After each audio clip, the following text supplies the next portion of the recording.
tá ok também. Eu não sei se vocês estão vendo só a apresentação ou a minha imagem também, se puderem também me responder. Se não estiverem vendo a minha imagem, não tem problema, não é nenhum Brad Pitt, então Estamos vendo os dois, tá? A apresentação e a imagem. Pelo amor de Deus. Então, pelo menos a apresentação é mais bonita do que o cara aqui, tá? Então, vamos ver se a apresentação pelo menos compensa. Show de bola. Kátia, Ana, José. Vamos ver. Pessoal, é o seguinte. Qual é a idade de vocês? Quem quiser revelar aí. Porque, ou então fala o seguinte, não quer revelar a idade? Bota no chat a geração. Pô, eu sou baby boomer, eu sou X, eu sou Y, eu sou alfa, eu sou Z, tá? Ó, já vi aqui que apareceu um Z há pouco aqui, grande parte estou vendo que é Y e X. Quem está completamente perdido, que também não sabe a geração, vamos lá. Baby boomer, quem nasceu depois da Segunda Guerra Mundial, por exemplo, meus pais, né? Ali por volta de 45, 48, até aí por volta do comecinho da década de 60, 61, 62. Depois vem geração X, 62 em frente até o final da década de 70, comecinho dos anos 80. Depois vem geração Y, também conhecidos como os milênios, começo da década de 80, ali principalmente 81, 82, até o finalzinho da década de 90. Então, é o pessoal da geração flashback aí, que viu o surgimento de Michael Jackson, Whitney Houston, colecionava copão da Pepsi do Michael Jackson, dos Trapalhões. Pessoal aí que pessoal que era de Joinville fazia passinho de dança no Excalibur ou na metrô. O que mais vocês iam aí na região, para quem é de Joinville, né? Então, aquele pessoal que viu o lançamento de Esqueceram de Mim, de Caça-Fantasmas, entre outros filmes que marcaram nossa geração, e talvez por isso a gente é tão fissurado em querer ir para Nova York, vamos dizer assim. E na época, pessoal, o que aconteceu? Grande parte aqui tem carteira de motorista. E a grande Lagoa Azul, poxa, a Dirce agora apelou, tá? Não lembro disso, não lembro, tá? Isso aí não fez parte da minha vida, ok? Exatamente, cringe, ou então o tio da Suquita, né? Melhor dizendo que a gente dava risada e hoje a gente se transformou no tio da Suquita, só que não sei se vocês perceberam, isso é a realidade aqui para muita gente. Agora, como é que vocês aprenderam a dirigir? Primeiro, tá? Com que carro? Vocês se lembram? Comentem aqui no chat. Eu, por exemplo, aprendi a dirigir num negócio bem estranho, que é uma carcaça. A Mônica já está chique, já era um Fox, né? Por exemplo, a Dirce só vem com Pérola, Fiat 147 Lagoa Azul. Amanhã eu vou pedir para o Cidral fazer uma estátua dela na Sustentare, ok? O ícone da geração Y, tá?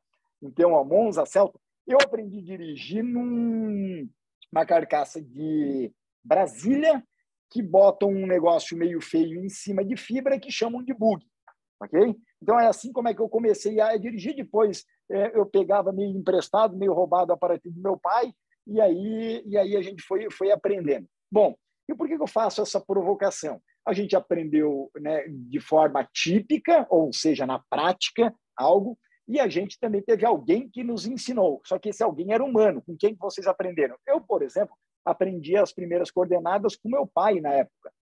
Talvez alguns de vocês foram direto para a autoescola, alguns de vocês talvez pegavam, né, o cantão lá da Praia do Ervino, perto de Joinville, ou talvez um bairro aí, um campo mais para o interior, tentando aprender a dirigir até chegar na autoescola lá para não fazer vexame.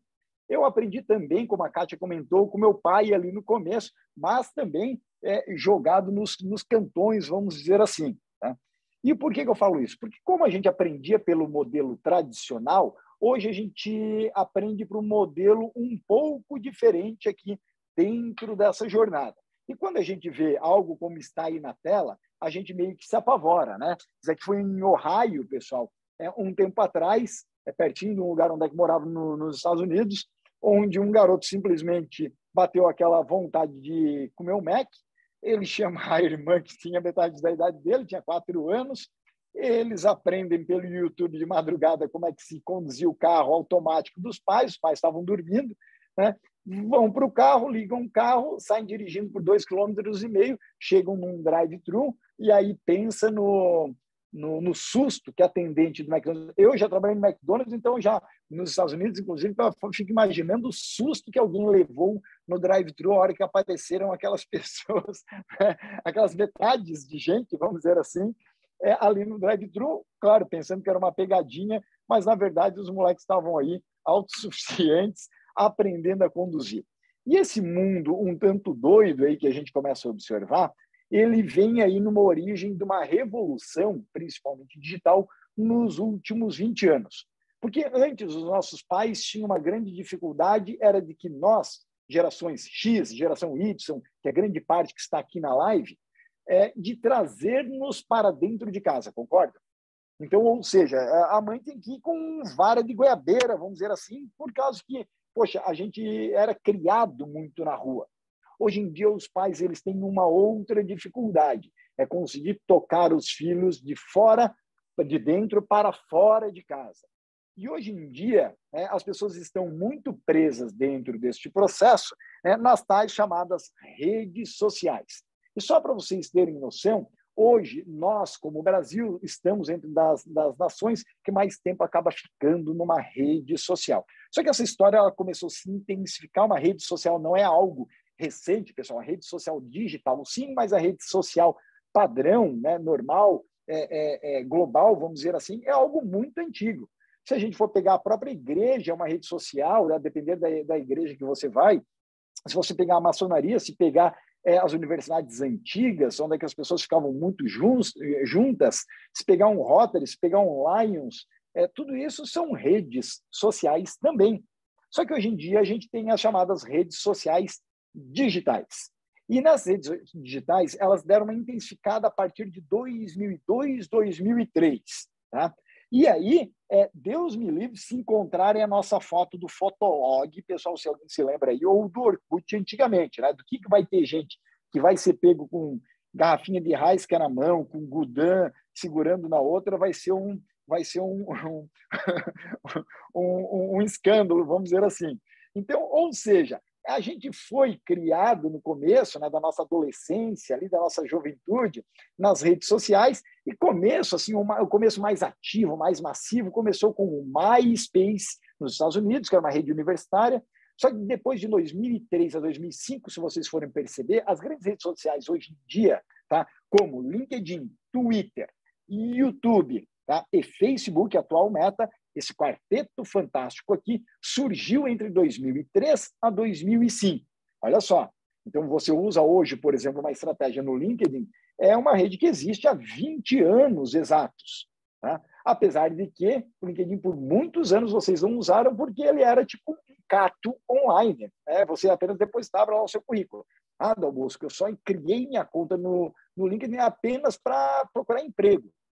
Só que em 2016, como vocês estão vendo aí no gráfico, a Microsoft adquiriu o LinkedIn. Na época, foi a maior aquisição de uma rede social no mundo, só foi ultrapassado agora recentemente pelo Elon Musk com o case do Twitter, mas na época a Microsoft adquiriu o LinkedIn por 26,6 bilhões de dólares. Se a gente for transformar no câmbio atual aí para real, nem se fala, né? Ou seja, mais 100 bilhões de reais tranquilamente acaba passando essa conta.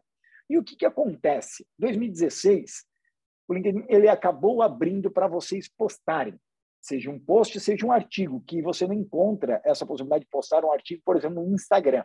E quando você abre para as pessoas postarem, abre a possibilidade para que vocês, profissionais, possam se posicionar.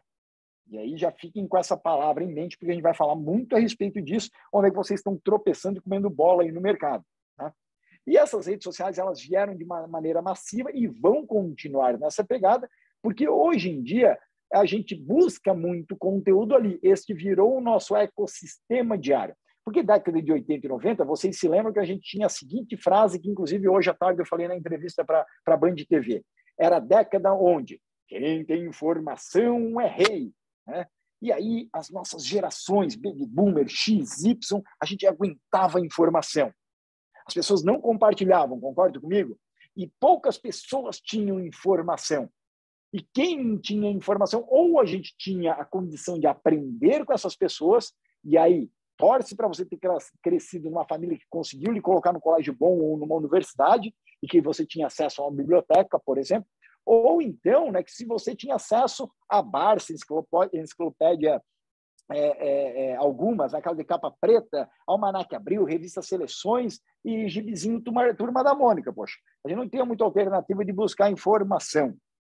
Só que hoje em dia, informação não é mais o problema. Informação está acessível para todo mundo. Dal Bosco, mas você fala até no TikTok, que surgiu a partir de 2016, Dal Bosco, tem informação até no TikTok, e aquilo lá não é só dancinha, não. Hoje, se você quiser aprender PROC-V ou tabela dinâmica no Excel, vai ter alguém lá no TikTok, pode ter certeza, ensinando também isso. E por que eu estou fazendo essa provocação? Porque muitos profissionais, apesar de já faz 20 anos a grande massa dessas redes sociais poderosas, depois a gente teve duas aqui de grande nome, né, que foi o próprio TikTok, que nem eu citei em 2016, e tivemos Instagram em 2010, mas grande parte desse quarteto fantástico que eu vou relembrar, ou seja, LinkedIn, Twitter, YouTube e Meta, né, antigo Facebook, surgiram já praticamente 18, 19, 20 anos. E muitos profissionais passaram a usar essas redes sociais só por diversão. E aí começaram a errar dentro disso. Por quê? Por causa desses profissionais começaram a usar de uma maneira apenas como um tempo livre, como um hobby, e não de maneira estratégica. Deem uma olhada nesse gráfico. Em azul, tá? Em azul claro, pessoal, é o tempo que vocês passam, em média, online no momento de lazer. Então, ou seja, até 2020, até pandemia, a nossa média, tá, mundial era de 38%. Dal Bosco, o que é esse tempo livre? Tempo livre aqui, pessoal, é quando vocês não estão trabalhando e quando vocês não estão dormindo, ok? Vocês estão com a baga do olho aberta, então tempo livre. 38% do tempo médio das pessoas, elas passavam já online. Olhem agora a projeção para 2030. Só que eu falo 2030 para vocês parece até talvez algo muito distante. Não sei se vocês já se tocaram, né? Mas é daqui 6 anos e 11 meses, pessoal. Então está logo aí 2030. E essa média ela vai passar para 52%. Ou seja, mais da metade do tempo, as pessoas, quando estiverem com a baga do olho aberto, elas estarão conectadas a um device, a um dispositivo, a um tablet, a um celular, ou seja, um equipamento móvel onde elas estejam conectadas. E, consequentemente, o ativo mais importante dentro dessa trajetória começa a ser o quê? Chamar a sua atenção. E vai ganhar, muitas vezes, quem se torna perceptível. E aqui tem uma grande questão, porque como nós, baby boomers X e Y, sabe como é que a gente foi educado? Que a gente tinha que ter hard skills, ou seja, apenas mais um canudo. Concordam? Então, era nos cobrado, né, muito a questão da diplomação. Agora, a grande questão, eu pergunto para vocês, e aí eu quero a colaboração, aí, se possível, tá? Em massa no chat.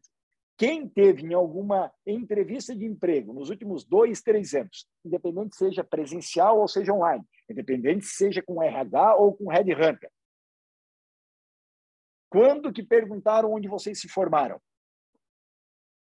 Vocês vão começar a perceber que grande parte dos RHs, tá? A Kátia aí já respondeu nunca, né? Olha aí, e a gente vem com um RH que muitas vezes também veio das nossas gerações. Então, o que na época, obrigado, pessoal, show de bola aí, ó, pessoal já, Miguel, Bruno, pessoal muito colaborativo aí, estou vendo aí, chegando as mensagens de vocês, espetacular, gosto muito disso. Espetacular, 9h30 da noite ter pessoal tão ativo assim. E aí, sabe o que acontece, pessoal? Tá?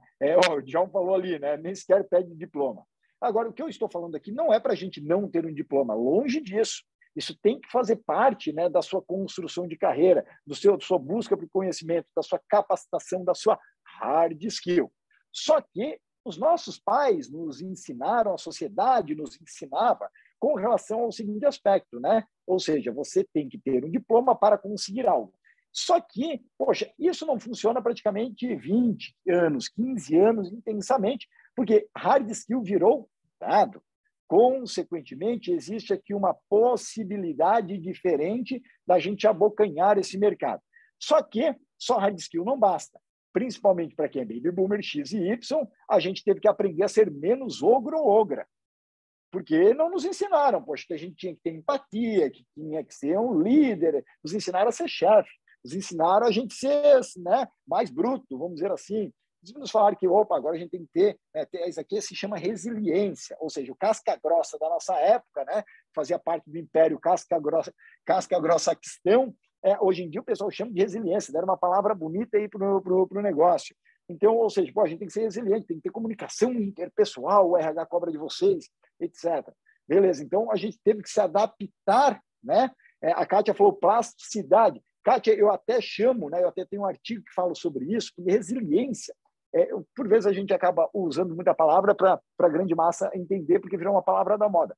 Mas eu gosto muito de uma palavra que vem da área de engenharia, que é a têmpera, porque resiliência é a propriedade da matéria que a gente se deforma, né? A matéria deforma e volta para o mesmo estágio que ela era inicial. Só que eu digo que nós, seres humanos, e aí todo mundo que está aqui nessa live, eu, Dal Bosco aqui também, se a gente é deformado, se o mercado nos aperta, se nos esmaga, se nos cobra, etc., e a gente não quebra, concorda comigo que a gente sempre volta mais forte? Né? Então, a gente não é resiliente, a gente tem têmpera. Aquele negócio, você aqueceu, resfriou aquele aço, ele voltou mais robusto. Né? Então, eu sempre busco voltar mais forte, né? É o conceito, sim, Marcos, bem por aí, né? Do antifrágil, do Taleb, dentro dessa perspectiva. Então, mais até do que plasticidade, muito mais do que resiliência, eu costumo dizer que o que eu, Dal Bosco, tenho é têmpera, né? E o que nós no mercado a gente tem que buscar desenvolver aqui, né, é essa têmpera. E o que acontece? Então, a gente deve desenvolver hard skills, ok? Que fez parte da nossa formação tradicional.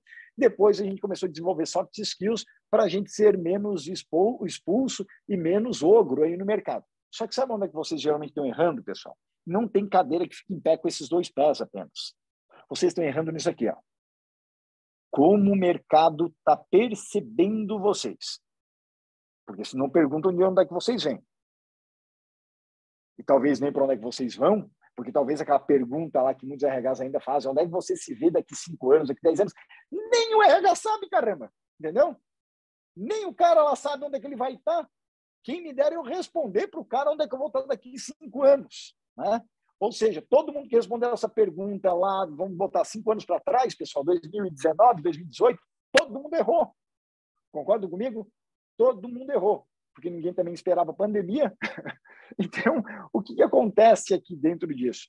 O mercado tem que começar a perceber vocês de uma maneira um tanto diferente. E talvez vocês não estão conseguindo trabalhar de maneira de gerar valor para o mercado para serem interpretados de maneira certa. Porque se vocês continuarem escondidos na caverna do dragão, né, onde sempre vocês acham que vão sair, que alguém vai encontrar vocês, e aquele portal se fechava, e quem é geração Y vai se lembrar também desse desenho aí, sempre quando vai acabar, aí fechou aquele portal. É assim como está a carreira de muitos de vocês, porque vocês ficam depositando que o outro lado venha botar uma corda, né, que a Rapunzel vai tocar o cabelo, que alguém vai resgatar vocês, só que isso aí acaba não acontecendo. E olha só que bacana, pessoal, a gente estava com 57, agora a gente está com 60, acabamos de tirar 3 pessoas lá das outras turmas. A nossa turma está foda, entendeu? Pô, a gente tá bom aqui, pessoal, o pessoal não está saindo e está entrando, então parabéns para os novos 3 aí que vocês de alguma forma resgataram, alguém deve ter mandado para o WhatsApp, sai fora aí que o Dal Bosco lá está alucinado e o negócio está bom, né? Então, o que acontece aqui? Vocês começam a perceber, vocês vão começar a refletir dentro da carreira de vocês, dentro desses 3 eixos. E aí a gente já começa a virar uma banqueta, pessoal. A gente começa a se equilibrar. Então, vocês começam já a se dar nota. A primeira provocação que eu faço, de uma maneira muito rápida, aí, se dá uma nota para a sua hard skill, como é que ela está em nível de 0 a 10 aí dentro do seu mercado, você já vai se dar uma nota, ver em que nível que você está. De soft skill, você já tem uma noção aí do nível da sua brutalidade ou da sua empatia, da sua capacidade de se relacionar, liderar e ela vai. Agora também você precisa se dar uma nota, né, do 0 a 10. Então, o que acontece aqui no 0 a 10 e como o mercado lhe percebe? Será que está chegando toda semana oportunidades para vocês no LinkedIn, pessoal? Tem uma porrada de mentorados aí, tudo que é a área Brasil Exterior, que toda semana chove oportunidades no LinkedIn. Isso está acontecendo com vocês? Se não está acontecendo, vocês estão fazendo muita cagada aí. Porque aquilo tinha que está chegando. Porque grande parte dos colegas de profissão de vocês vão perceber que estão na moita.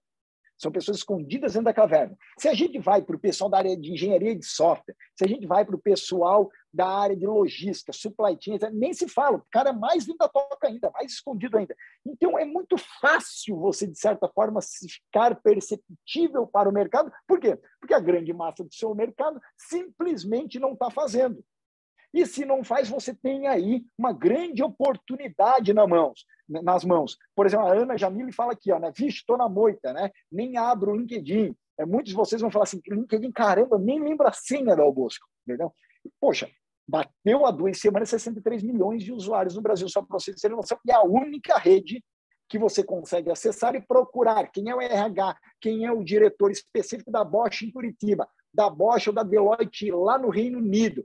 Quem que é o cara da JP Morgan em Nova York? Não, mas o cara que trabalha... Não, lá em Wall Street. Quem que é o cara? Você encontra. Agora, vai encontrar o cara da JP Morgan, vai encontrar o cara de uma startup, vai encontrar o fulano de tal, ou o RH da Bosch, ou da Deloitte no Instagram. Vai encontrar no Facebook. Como é que tu encontra esse cara? Na VEG. Vou trazer algo mais próximo a vocês. VEG, ArcelorMittal, Schultz, Embraco, Tupi, MSC TV... Vocês vão ter uma grande dificuldade, pessoal, dentro dessa procura aqui, de encontrar isso. Então, o que acontece? Se vocês começam, né? Vou ativar o meu network. Vocês já estão tudo torto, já estão tudo errado aqui, dentro desse processo. Porque o que acontece? Não existe ativar o meu networking, poxa. O network ou você tem ou não tem. Ou você cultiva e alimenta ele e gera valor frequentemente, ou você está ferrado dentro dessa trajetória. E o que acontece? Vocês têm que começar a se entender como um funil de vendas e uma estratégia de posicionamento digital da marca pessoal de vocês nas redes sociais, independente seja no LinkedIn, seja no Instagram, seja no Facebook, seja no TikTok, seja no YouTube, seja no Clubhouse, seja no podcast, seja no Spotify, seja onde você atuar, você tem que começar a se ver como um funil, onde você precisa comunicar para o potencial contratante. E o potencial contratante aqui, pessoal, não é apenas RH, não é apenas headhunter. O potencial contratante, muitas vezes, são pessoas que veem valor em você e lhe indicam constantemente, lhe apresentam, né? Apresentam oportunidades. Olha, o Paulo aqui nos deu mais 5 minutos, falou, vamos até 21h55, então vou ter que acelerar o processo aqui, tá? Mas pelo menos ganhamos aí uns 5 minutos. Então, o que acontece? Vocês estão vendo aqui, ó, que existe uma etapa de consciência. O mercado não lhe conhece, você precisa produzir conteúdos de uma maneira para começar a chamar a atenção do seu mercado. Mas qual é o erro que vocês também cometem aqui? Outro grande erro. Acabam falando só de si. Olha aqui meu certificado. Olha aqui o que eu fiz. Olha aqui onde é que eu apareci. Isso você pode publicitar, claro. Deve também. Mostra movimento, mostra conquistas suas. Mas só isso, pessoal. Nunca você vai construir a autoridade moral dentro do seu segmento apenas se publicitando e não gerando valor. Se você não entregar conteúdo relevante, você vai ter uma grande dificuldade aí, de fato, de conseguir fazer com que o outro lado entenda que você é a pessoa certa para resolver determinado desafio ou determinado problema dentro daquela área que essa pessoa possua. Então, a etapa de consciência ela é fundamental dentro dessa estratégia. Depois, algumas pessoas vão saindo ou vão identificando que você não serve para elas, outras vão ficando na etapa de consideração, onde elas botam na balança se você é mesmo quem elas precisam ou não, até que elas chegam numa etapa de decisão. Então, ou seja, a primeira etapa, vocês precisam começar a criar aqui, né, um alcance, precisam atrair pessoas. A segunda, vocês precisam começar a engajar e encantar em conteúdos. E a terceira, vocês precisam começar a converter, ou em venda de um produto ou serviço seu, ou então, por exemplo, né, em termos de começar a converter em uma série de convites em redes sociais para oportunidades na sua, né, carreira. Seja uma entrevista numa mídia, seja uma oportunidade para entrar numa empresa, seja um convite, seja uma possibilidade de gerar um negócio, seja uma parceria de sociedade, seja uma possibilidade de representação, ou seja, você abre para uma infinidade de coisas que hoje em dia estão nas redes sociais. E talvez para você não esteja aparecendo nenhuma dessas 7 que eu falei muito rápido, e existe muito mais. Então, se não aparece nada disso em quantidade e qualidade, você tem que começar agora a estudar de maneira séria, porque algum negócio você está cometendo e, olha aqui, olha nessa transição, dinheiro não vai aparecer. Olha lá embaixo. Tá? Não tem como você ir para o final deste funil se você não trabalha essas 3 etapas na sua comunicação de marca pessoal, né? E não desenvolve essas habilidades, essas competências para estimular algo na sua carreira, para mudar o seu cenário. E isso você pode fazer de várias formas. Você pode utilizar redes sociais no primeiro plano para acabar gerando valor para o seu mercado, gerando essa consciência. Você pode depois, né, trabalhar questão com o seu próprio site, com o seu próprio design, com o seu próprio blog. Você pode trabalhar estratégias de WhatsApp, você pode fazer o seu almoço, você pode marcar o cafezinho, pode marcar o jantar com aquela pessoa estratégia, você pode ir num treinamento, pode ir numa palestra do almoço, você pode... Cara, tem uma infinidade de coisas que dá para fazer na sua estratégia. Ou seja, estão percebendo que isso aqui é um ecossistema? Então, não existe uma solução milagrosa. Então, daí vem aqueles falsos gurus na web falando que só esse canal é que vai salvar a sua vida. E aí começam a desconfiar desse cara ou daquela mulher que pode estar falando isso para você, porque provavelmente essa pessoa ela quer lhe induzir apenas para algo que ela conhece e apenas que ela vende. Mas dificilmente ela entende que você precisa montar um ecossistema digital que vai trazer para o offline na sua carreira daqui para frente. E se você erra no planejamento, pessoal, pelo amor de Deus, gravem isso. Se vocês erram no planejamento, vocês vão errar na execução.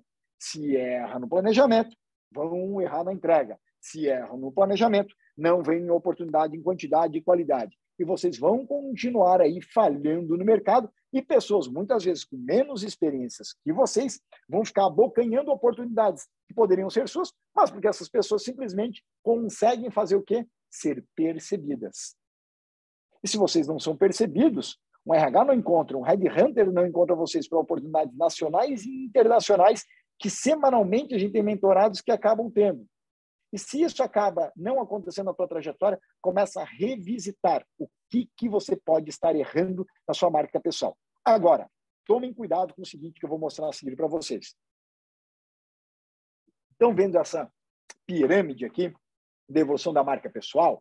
Olha só, a primeira etapa, vocês precisam começar a ganhar visibilidade. Ponto. Grande erro são as pessoas que, por vezes, acham que só visibilidade basta, né, por meio das redes sociais. Segundo passo, vocês vão começar a ganhar respeito no mercado de vocês, porque vocês produzem conteúdo de forma frequente, começam a gerar valor de forma consecutiva. Terceiro passo, vocês começam a ganhar a admiração do mercado, vocês conquistam reputação e aí chegam no ápice, que é a conquista de autoridade moral. Essas são as 5 fases típicas de uma marca pessoal que eu costumo citar. Lá no ápice, pessoal, e aqui eu faço uma analogia até à própria pirâmide de base de Maslow, né? Onde aquela base era que lhe dava segurança, vamos dizer assim.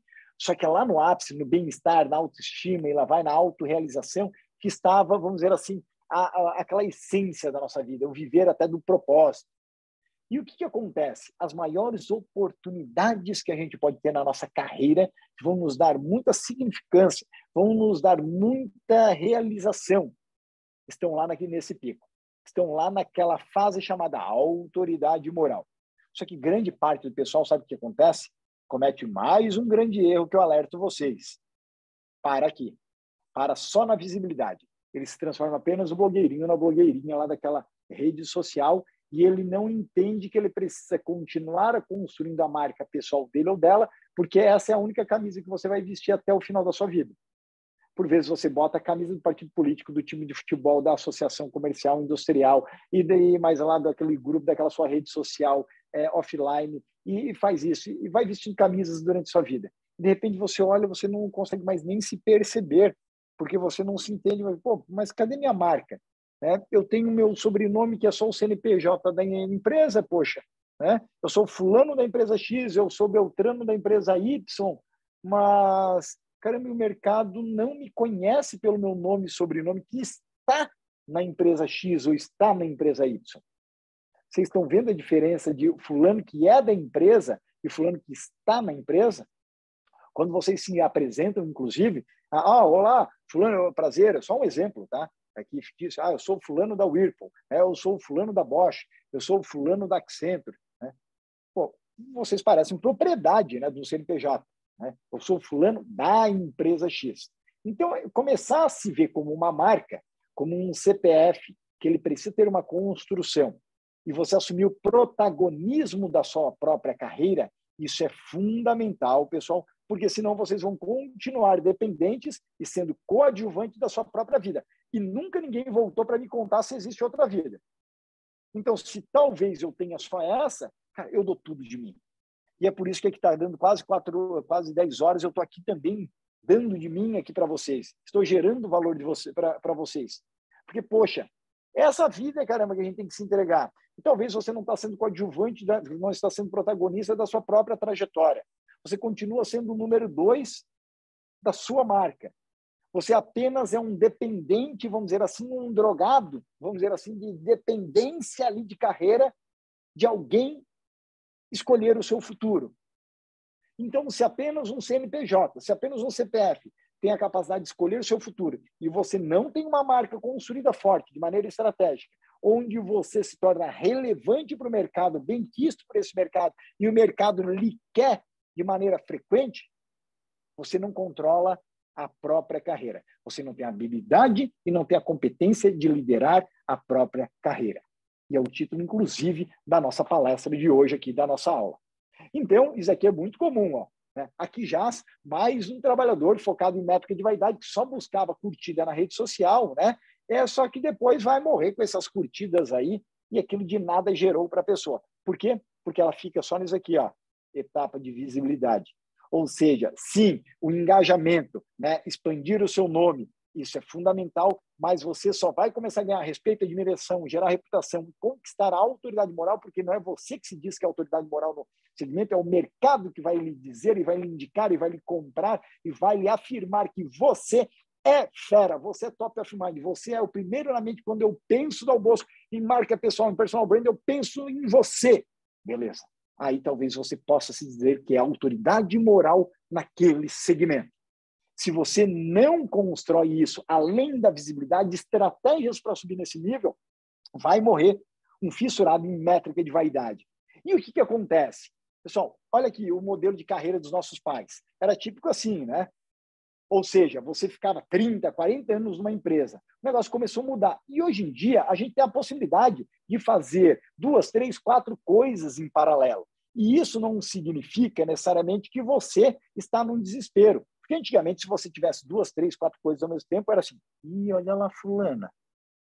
Ih, olha lá fulano. Ih, coitado. Né? Nossa, deve estar necessitando, né? Para trabalhar em 2, 3 lugares. Ou então era o seguinte, nossa, fulano é um fominha, porque para trabalhar em 2, 3 lugares, nossa, é um dinheirista. Né? Hoje em dia é algo muito normal. E quando existe, né, você começa a ressignificar a sua própria carreira. Talvez você está em algum CLT agora, que você considera que aquilo é segurança. Eu digo que, principalmente depois de pandemia, muito menos depender apenas do CNPJ, isso é segurança, né? Para qualquer carreira. Mas você está lá. Vocês começam agora a ter a capacidade de desenvolver outras profissões em paralelo e muitas vezes essas em paralelo são muito mais realizadoras até. Porque muitas das pessoas que começam a desenvolver essa segunda, essa terceira função, isso tem muito mais relação com o próprio propósito de vida. E isso começa a se transformar em algo grandioso que talvez vire o seu negócio futuramente. E ao nome disso a gente chama de slash career. Eu, felizmente, fui um dos primeiros a trazer, na época, esse termo que foi criado nos Estados Unidos, que é a carreira slash, ou seja, você pode aqui ter funções múltiplas dentro da sua jornada.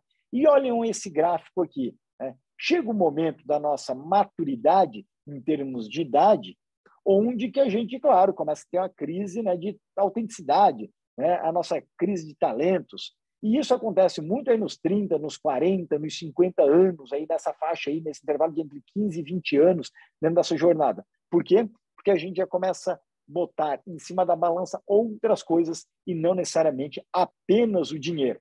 Então, grande parte dos profissionais, agora um novo alerta, está errando no seguinte, isso aqui era a profissão antigamente, ó. Você vinha primeiro fazer a graduação, depois você arrumava um estágio, depois você ficava 30, 40 anos numa companhia, né? E aí talvez se aposentava, talvez. Tá? Hoje em dia, vocês precisam começar a olhar a carreira de vocês não mais de uma maneira linear, e olha só que bacana, com uma maneira no sentido de ecossistema.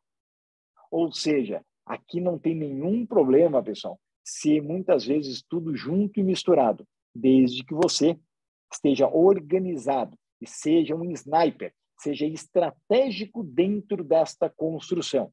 Estão entendendo?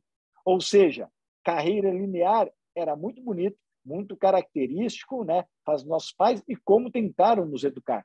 Mas hoje, muitas vezes, você tendo apenas essa carreira linear, talvez não lhe dê o conhecimento necessário para trabalhar esse mundo tão dinâmico que é o que vocês estão vendo hoje em dia na tela, onde há uma confluência aí de vários segmentos, de várias especialidades, de várias formas de liderar para alcançar objetivos distintos. E essa Slash Career, até quem quiser procurar no meu site, ricardalbosco.com, maior blog do Brasil, em conteúdos para personal branding, ou seja, sobre personal branding, com dicas de carreiras, vocês vão encontrar lá conteúdo também sobre Slash Career, dou várias dicas lá dentro dessa jornada, né? Se vocês quiserem se habituar disso, vocês me perguntam, mas se eu quiser começar 2 jornadas, já estou sem tempo. A questão não é tempo, né? A questão é a prioridade. E o primeiro passo que a gente tem que fazer é começar a se afastar dos próprios ambientes tóxicos. Porque o que acontece? Vocês muitas vezes querem botar uma nova habilidade, uma nova competência na carreira de vocês, vocês viram que vocês precisam mudar para se tornar perceptíveis no mercado, só que o que acontece? Vocês muitas vezes acabam aí continuando no mesmo ambiente, convivendo, né, com várias pessoas, convivendo nas mesmas geografias, convivendo nos mesmos CNPJs, que de nada podem lhe alavancar para um novo estágio de vida. Consequentemente, você tem que começar a se perguntar, parei, pessoal, hoje, quando acabar aqui na minha aula, o que fiz de errado? O que eu fiz de bom hoje? O que eu esqueci de fazer? Porque se você não se revisitar num checklist diário da sua carreira, você está completamente danado aí dentro dessa trajetória. Não tem como você, de certa forma, se sentir confiante para avançar no mercado e buscar o seu protagonismo, poxa, se você não se autoconhece. E você só se autoconhece se você revisita frequentemente essas questões e se você tenta trabalhar não apenas na consequência, mas na causa raiz, nas suas crenças, nas suas limitações, nas suas memórias, que talvez possam estar lhe afetando a dar essa próxima virada na sua jornada de vida.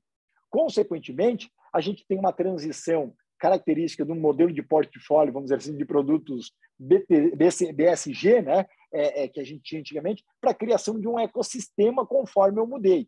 E qual é o futuro, então, aqui, pessoal, da própria educação corporativa?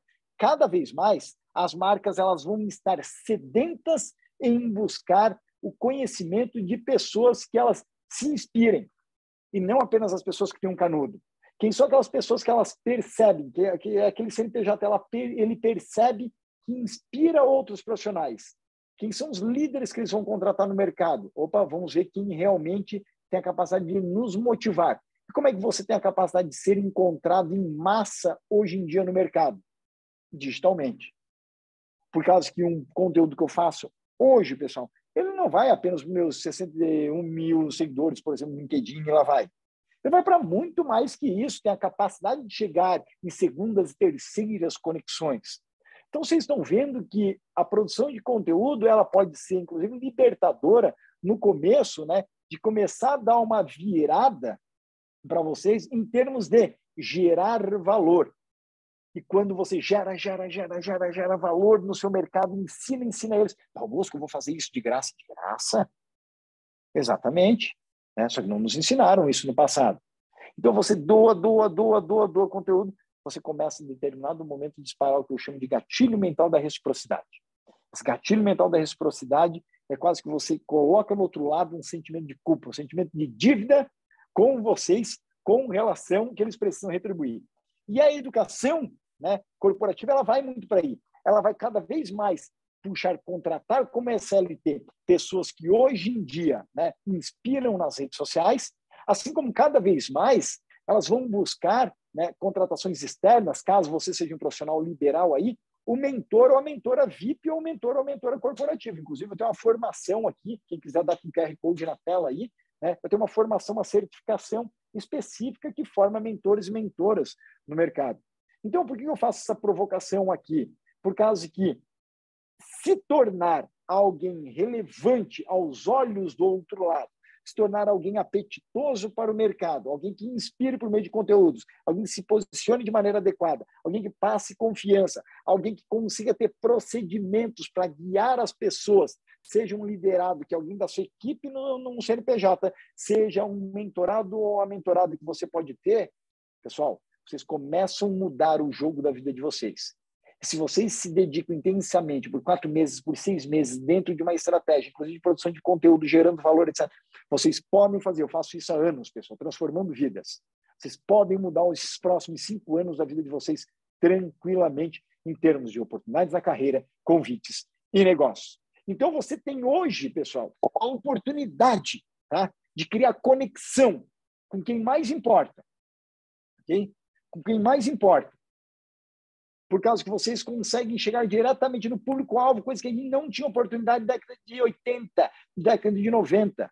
Hoje você faz um clique, você não tem atravessador.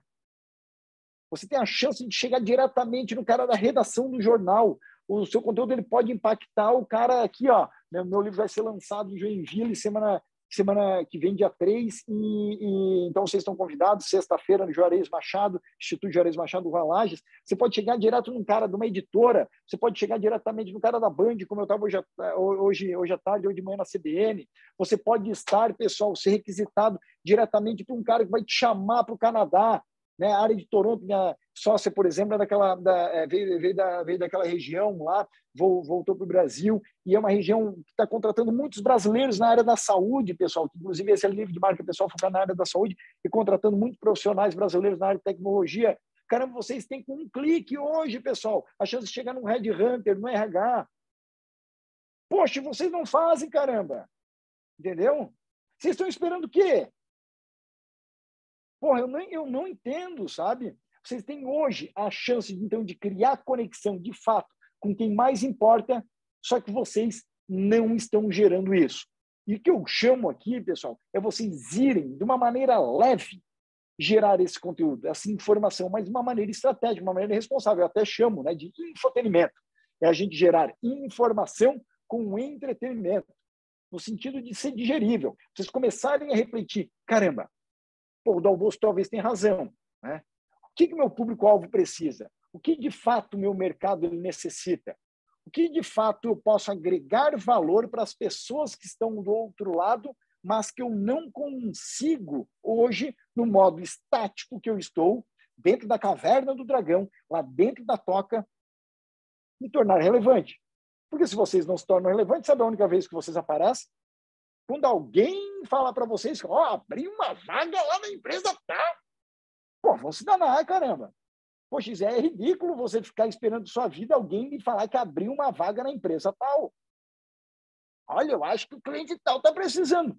Poxa, doa valor. E essas oportunidades, elas começam a chegar no colo de vocês de uma maneira, claro, de médio prazo. Mas sabe por que grande parte não faz? Grande parte não faz porque não quer se doar no começo. Porque o trabalho dá trabalho, né? Dá suor essa etapa. Agora, a única forma de vocês mudarem esse cenário é começar a refletir de modo sério com relação a isso. E eu posso dizer, pessoal, nesse meu fechamento aqui, é o seguinte, tá? O que eu estou ensinando aqui para vocês, essa provocação rápida e lá vai, ela não vai tirar vocês, por exemplo, né, não vai levar vocês para o objetivo final de vocês, mas certamente consegue tirar vocês do estágio de vida que vocês estão. Consegue, de fato, revolucionar de alguma maneira positiva o estágio que vocês se encontram nesse momento. E eu espero, de alguma maneira, ter inspirado vocês para começar uma nova atitude a partir de amanhã. Porque se vocês começarem a desgraça da sexta-feira da mesma maneira como começaram hoje, não tem como esperar um resultado diferente amanhã, sexta-feira, 18 horas. Se numa máquina você tem o mesmo input, não tem como, né, sair um output diferente. Coloca o mesmo ingrediente de chocolate, não tem como sair um Copenhagen no final. Beleza, pessoal? Grande beijo, grande abraço aí. Atenção e